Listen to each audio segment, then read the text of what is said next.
Good morning students, how you all. Class 7th video number 38 करेंगे आज हम chapter number 5 में। एक्सरसाइज 5.1 कंप्लीट हो गई है। एक्सरसाइज 5.2 के लिए हमें बेसिक डेफिनेशंस जो चाहिए उनके बारे में आज हम पढ़ेंगे। तो आप CW नोटबुक साथ लेके बैठें और सबसे पहले हेडिंग डालें पैरेलल लाइंस। देखिए आप सभी को वैसे थोड़ा थोड़ा आइडिया होगा पैरेलल लाइंस के बारे में, बट फिर भी उसकी डेफिनेशंस क्या हैं। Two lines laying on the same plane are called parallel line if they never intersects। ठीक है, कि दो ऐसी लाइनें जो कि एक ही प्लेन पर हों, यानी एक ही समतल पर दोनों लाइनें हों, वो पैरेलल लाइंस कहलाएंगी यदि वो कभी भी आपस में जो है इंटरसेक्ट ना करें, मतलब आपस में एक दूसरे को कभी नहीं काटें और उनके बीच का डिस्टेंस जो है वो हमेशा बराबर का रहे। ठीक है, तो वो होती हैं पैरेलल लाइंस। फॉर एग्जांपल देखिए, ये पैरेलल लाइन है, ये पैरेलल लाइन है और ये जो है पैरेलल लाइन नहीं है, क्योंकि ये कहीं ना कहीं जाके आपस में कट जाएंगी। ठीक है, इसके बाद नेक्स्ट आपको हेडिंग डालनी है लाइंस के बारे में, वो है इंटरसेक्टिंग लाइंस। इंटरसेक्टिंग लाइंस क्या होती हैं? Two lines are said to be intersecting if they have point in common. यानी कि कोई भी दो लाइनें इंटरसेक्टिंग लाइनें कहलाएंगी अगर उनका कोई भी एक पॉइंट कॉमन मिल गया, मतलब कोई दो लाइनें आपस में काटे किसी एक कॉमन पॉइंट पर, तो वो हो गई इंटरसेक्टिंग लाइंस। ठीक है, उसके बाद में देखिए बेटा ट्रांसवर्सल। ट्रांसवर्सल एक बहुत ही इम्पॉर्टेंट हिस्सा है आपकी इस एक्सरसाइज का। ट्रांसवर्सल क्या होते हैं देखिए, a transversal is a line that intersects a set of two or more lines at distinct points। यहाँ तक आपको इसकी डेफिनेशन लिखनी है।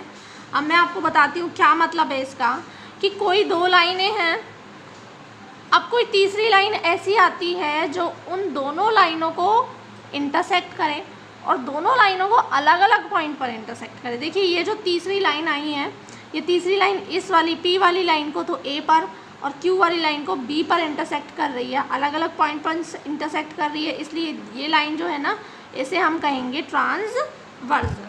ठीक है, अब जब ट्रांसवर्सल पढ़ ली हमने, तो ये ट्रांसवर्सल जो मैंने कहा बहुत इंपॉर्टेंट है। तो ट्रांसवर्सल अपने साथ साथ बहुत सारे रूल्स भी लेके आती है। ट्रांसवर्सल अपने साथ बहुत सारे एंगल फॉर्मेशन लेके आती है, जिससे हम पढ़ेंगे। बहुत अलग अलग तरीके के हैं, ज़रा ध्यान से हम इन्हें पढ़ना है। देखिए कोई भी ट्रांसवर्सल जो है दो लाइनों को कट करती है, तो वो 1 2 3 4 5 6 7 8 इस तरीके से एंगल्स 8 एंगल फॉर्मेट करती है।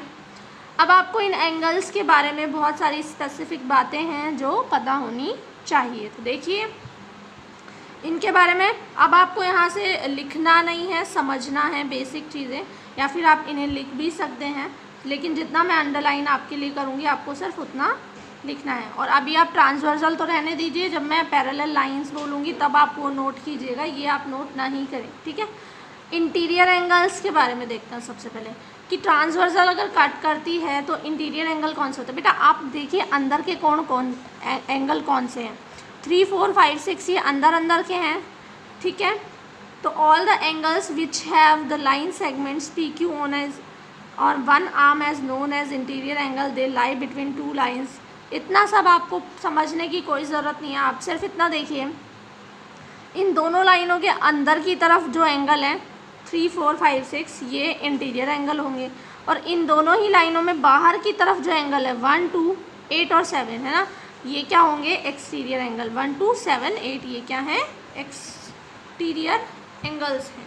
ठीक है, इसके बाद कॉरस्पॉन्डिंग एंगल्स आएंगे, मैं वहाँ आपको बताऊंगी, पहले डायग्राम में बता देती हूँ। कॉरस्पॉन्डिंग एंगल्स क्या होते हैं? देखिए ये लेफ़्ट साइड है और वो राइट साइड है, ये लेफ़्ट साइड ये राइट साइड। ठीक है, अब लेफ़्ट साइड का पहले पॉइंट पे जो एंगल बन रहा है उसमें ऊपर वाला एंगल, दूसरे पॉइंट में जो एंगल बन रहा है उसमें ऊपर वाला पॉइंट, 1 और 5 ये दोनों आपस में कॉरस्पॉन्डिंग है। ठीक है, इसी तरह से 2 और 6 आपस में कॉरस्पॉन्डिंग है, 4 और 8 कॉरस्पॉन्डिंग है, 3 और 7 भी कॉरस्पॉन्डिंग है।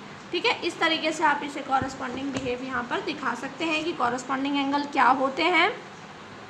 जब आप ए की तरफ या तो लेफ़्ट की बात कर रहे हैं राइट की बात कर रहे हैं, जब आप लेफ़्ट की बात करें तो लेफ़्ट के दोनों पॉइंट्स के ऊपर वाले एंगल्स या नीचे वाले एंगल्स, है ना, जैसे 1 और 5 था, 2 और 6 था, 3 और 7 था और 4 और 8 था, ये सब क्या हैं आपस में कॉरस्पॉन्डिंग एंगल्स हैं, ठीक है। उसके बाद बात करेंगे अल्टरनेट इंटीरियर एंगल्स की। देखिए वो डायग्राम में वापस अल्टरनेट इंटीरियर एंगल क्या होते हैं बेटा, जब भी ट्रांसवर्सल दो लाइनों को काटता है ना तो एक शेप बनती है जेड की, इंग्लिश लेटर होता है जेड, उसकी शेप बनती है। वो चाहे शेप सीधी बने या शेप चाहे जेड ऐसा बने या चाहे जेड ऐसा बने, कैसा भी उल्टा सीधा जेड बने, पर जेड की जो है शेप बनती है। अब जेड की शेप में अंदर वाले एंगल देखिए अपोजिट साइड के 4 और 6, ये दोनों आपस में अल्टरनेट एंगल है ना। इसी तरह से 3 और 5 जो हैं ये भी आपस में अल्टरनेट एंगल है। अब क्योंकि ये अंदर अंदर के ही हैं तो इसलिए हम इन्हें अल्टरनेट इंटीरियर एंगल कहेंगे, इनको भी हम क्या कहेंगे, अल्टरनेट इंटीरियर एंगल। अब इस जेड के जो बाहर है जैसे 1 और 7 अपोजिट ही लेना, 1 और 7, 2 और 8 ये भी अल्टरनेट एंगल है लेकिन ये एक्सटीरियर एंगल है, ठीक है। तो इस तरीके से अल्टरनेट इंटीरियर एंगल तो मैंने बताया 5 और 4 है, सॉरी 3 और 5 है, 4 और 6 है, ये अल्टरनेट इंटीरियर क्योंकि अंदर के हैं। एक्सटीरियर में आपको आ जाएगा 1 और 7, 2 और 8, ये आपके एक्सटीरियर एंगल हो गए, ठीक है। तो ये एग्जाम्पल है आपका, ये CW एग्जाम्पल है, यहाँ पर सब एंगल्स को आपको नाम देने हैं। जैसे देखिए ये Z बन रहा है ना, और दोनों अंदर के अपोजिट एंगल है तो ये वही अल्टरनेट इंटीरियर एंगल हो जाएगा। यहाँ पर भी क्या है Z बन रहा है, ये भी क्या हो जाएगा अल्टरनेट इंटीरियर एंगल हो जाएगा। यहाँ देखिए आप दोनों एक ही तरफ के, इस तरफ नीचे की तरफ के ऊपर वाले एंगल की बात हो रही है तो ये क्या है कॉरस्पॉन्डिंग एंगल है। ये क्या है, ये एंगल है ट्रांसवर्सल के एक ही तरफ, है ना, इंटीरियर एंगल है दोनों, तो pair of interior angle on the same side of the transversal, same side पर है, ठीक है। अब उसके साथ में यहाँ पर अगर आप बात करेंगे तो ये दोनों एक्सटीरियर एंगल भी कह सकते हैं, इन्हें आप लीनियर पेयर ऑफ एंगल भी कह सकते हैं क्योंकि सीधी लाइन पर दोनों एंगल है, ठीक है। अब ये एंगल हो गए हैं ट्रांसवर्सल के, और इसी को आगे बढ़ाएं अगर हम तो ट्रांसवर्सल पैरेलल लाइंस को भी कट कर सकती है। पैरेलल लाइन मैंने आपको बोला बिल्कुल ऐसी होती हैं जिनका गैप हमेशा बराबर रहता है, कभी कट नहीं करेंगी, इनको भी ट्रांसवर्सल जो है कट कर सकती है। वही 1 2 3 4 5 6 7 8 यहाँ पर बनाएंगी। लेकिन यहाँ पे बेटा आपको मैं एक चीज़ बता देती हूँ, यहाँ पर कुछ ये जो आपने एंगल पढ़े हैं इसी एंगल में कुछ थोड़े से रूल हो जाते हैं। जैसे इसके अंदर ये हो जाता है एक तो कि जो आप अल्टरनेट इंटीरियर एंगल पढ़ रहे हो, अल्टरनेट एक्सटीरियर एंगल पढ़ रहे हो, तो जैसे 3 4 और 6 ये Z बन रहा है, 4 और 6 अल्टरनेट इंटीरियर तो हैं ही, उसके साथ साथ इक्वल भी हो जाएंगे। 3 और 5 अल्टरनेट इंटीरियर एंगल तो हैं, साथ साथ में इक्वल भी हो जाएंगे। 1 और 7 एक्सटीरियर अल्टरनेट एंगल है पर एक्सटीरियर बाहर के हैं तो ये इक्वल होंगे, है ना। कॉरस्पॉन्डिंग एंगल्स की बात जब आप करेंगे 1 और 5 की तो ये आपस में इक्वल हो जाएंगे, ठीक है। 4 और 8 आपस में इक्वल, तो कॉरस्पॉन्डिंग एंगल्स इक्वल हो जाएंगे सारे। ऑल्टरनेट इंटीरियर एंगल इक्वल हो जाएंगे, ऑल्टरनेट एक्सटीरियर एंगल भी इक्वल हो जाएंगे, और जो interior angle of same side हो जाएंगे ना वो कभी भी इक्वल नहीं होंगे पर उनका प्लस हमेशा 180 डिग्रीज पर आएगा। ये इम्पॉर्टेंट ध्यान रखने की बात है क्योंकि हम सारे इक्वल करने के चक्कर में भूल जाते हैं कई बार। ये जो इंटीरियर एंगल सम होगा ना एक साइड के एंगल्स का, सेम साइड के एंगल हैं, अंदर वाले एंगल हैं, ये कभी इक्वल नहीं होंगे पर इनका जो एडिशन है वो हमेशा 180 डिग्रीज पर होगा, यानी सप्लीमेंट्री एंगल्स होंगे। तो थिंग्स टू रिमेंबर आपके लिए कौन सी बातें याद रखने की हैं कि कॉरस्पॉन्डिंग एंगल्स जो होते हैं वो आपस में इक्वल होते हैं, ऑल्टरनेट इंटीरियर आपस में इक्वल होते हैं, interior angle of same side हमेशा सप्लीमेंट्री यानी कि 180 डिग्रीज़ के होते हैं, ठीक है। अब देखिए जैसे यहाँ पर आपके लिए क्वेश्चन है, एग्जाम्पल दिया हुआ है आपको, ये डायग्राम दिया हुआ है, यहाँ पर 70 दिया और x की वैल्यू पूछिए। बेटा देखिए ये Z बन रहा है तो ये एंगल और ये एंगल अल्टरनेट इंटीरियर एंगल है, और क्योंकि पैरेलल लाइंस हैं तो ऑल्टरनेट इंटीरियर एंगल बराबर होंगे, तो x इज इक्वल्स टू क्या आ जाएगा, अपने आप ही 70 ही आएगा, क्योंकि क्या है ये ऑल्टरनेट इंटीरियर एंगल है। क्लियर है? ठीक है, तो x क्या आएगा 70, क्योंकि ये क्या है अल्टरनेट इंटीरियर एंगल है।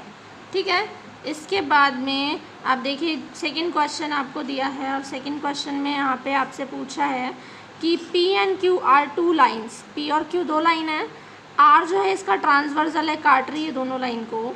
आपसे पूछा है क्या 1 और 2 इक्वल हैं, तो आप लिखेंगे नो, नहीं है ना इक्वल। 1 और 2 आपस में इक्वल क्यों नहीं है, क्योंकि ये दोनों पैरेलल लाइन नहीं है, कहीं कट जाएंगी। पैरेलल लाइन अगर होती तो ये दोनों एंगल इक्वल होते। क्लियर है? एक और एग्जाम्पल है, देखिए अगर आपको बोला ये दोनों लाइन आपस में पैरेलल, ये साइन पैरेलल का होता है, L parallel M, L parallel है M के, और T जो है ट्रांसवर्सल है। अब आपको A की वैल्यू निकालनी है। देखिए ये एक ही तरफ के हैं, ये भी ऊपर वाला एंगल, ये भी ऊपर वाला एंगल, तो ये क्या है कॉरस्पॉन्डिंग एंगल है, और पैरेलल लाइन के कॉरस्पॉन्डिंग एंगल इक्वल होते हैं, तो A भी 120 आएगा। ठीक है, कॉरस्पॉन्डिंग एंगल। इस तरीके से आपको यहाँ पे सारी डेफिनेशंस लिखनी है, हेडिंग डाल के डेफिनेशंस लिखिए, उनके डायग्राम बनाइए, और ये जो 2 एग्जांपल्स हैं इन्हें भी CW में कीजिए। Thank you.